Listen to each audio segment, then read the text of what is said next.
सुप्रभात बच्चों, कैसे हैं आप सभी। आशा करती हूँ कि आप सभी बहुत अच्छे होंगे और आप सभी ने जो पिछला अध्याय है वो कंप्लीट कर लिया होगा। तो चलिए अब हम चलते हैं हमारे 11वें अध्याय पर, जो कि है हमारा शरीर। तो चलिए जानते हैं हमारे बॉडी के बारे में। यहाँ पर आपको क्या बताया गया, हमारा शरीर एक जटिल मशीन की तरह है जो विभिन्न अंगों से मिलकर बना है, ठीक है। आपको यहाँ पर क्वेश्चन पूछा गया है, निम्नलिखित विकल्पों में से सही उत्तर चुनकर रिक्त स्थान भरिए, ठीक है। फर्स्ट क्वेश्चन आपसे क्या पूछा गया है, डैश मानव शरीर में रक्त समूह का निर्धारण करती है। तो वो क्या है, आपको ऑप्शन दे रखा है, लाल रक्त कणिकाएं, श्वेत रक्त कणिकाएं या फिर प्लेटलेट्स। तो आपका आंसर है लाल रक्त कणिका यानी कि रेड ब्लड सेल्स, ठीक है। नेक्स्ट आपको क्या पूछा गया है, मनुष्य की श्वसन क्रिया में डैश प्रमुख होते हैं। आपको ऑप्शन दिया गया है, फेफड़े, गिल्स, रोम छिद्र। तो आपका आंसर है फेफड़े यानी कि लंग्स, ठीक है। नेक्स्ट आपसे पूछा गया है, रक्त में उपस्थित सबसे छोटी कोशिकाएं डैश होती है। आपको ऑप्शन दे रखा है, प्लेटलेट्स, लाल रक्त कणिका, श्वेत रक्त कणिका। तो आपका आंसर है प्लेटलेट्स, तो आप प्लेटलेट्स पर टिक करोगे। नेक्स्ट आपको क्वेश्चन पूछा गया है, 5 वर्ष की आयु तक मानव शरीर में डैश तीव्र गति से वृद्धि करता है। आपको ऑप्शन दिए गए हैं, पैर, जीभ, मस्तिष्क। तो आपका आंसर है मस्तिष्क, ठीक है। नेक्स्ट आपसे क्या पूछा गया है, मानव शरीर की सबसे छोटी अस्थि डैश में पाई जाती है। आपको ऑप्शन दिया गया है, भुजा, पैर, कान। तो वो है कान, ठीक है। तो आप कान पे टिक करोगे।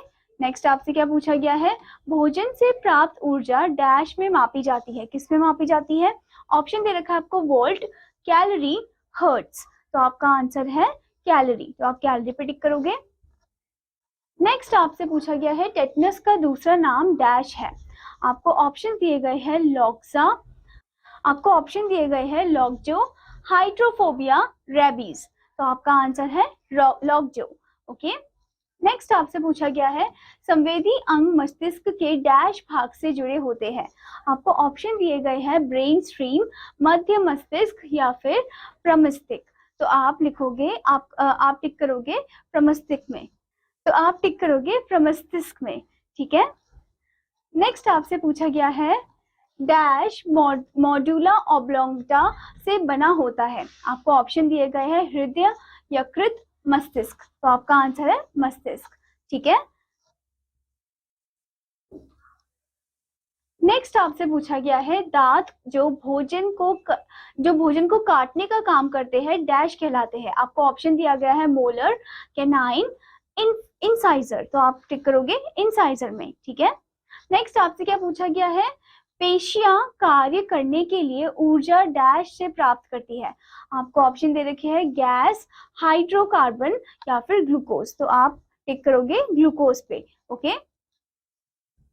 अब बच्चों आपको यहाँ पर एक क्यूरियोसिटी पॉइंट दिया गया है, यहाँ पर बोल रहे क्या आप जानते हैं।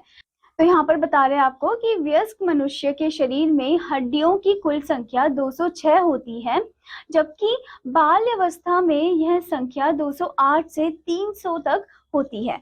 यानी कि जो एडल्ट ह्यूमन बीइंग है उनकी हड्डियां, उनके बोन्स कितने होते हैं, 206 होते हैं। और जो छोटा बच्चा होता है, बेबी होता है, उसके 208 या फिर 300 होते हैं, ठीक है। आशा करती हूँ बच्चों कि आपको अध्याय अच्छे समझ में आया होगा, और आपका होमवर्क है कि आपको इस अध्याय को एक बार फिर से रिपीट करना है और अच्छे से याद भी करना है। अब मैं आपको मिलूंगी अगले अध्याय में, तब तक के लिए धन्यवाद बच्चों।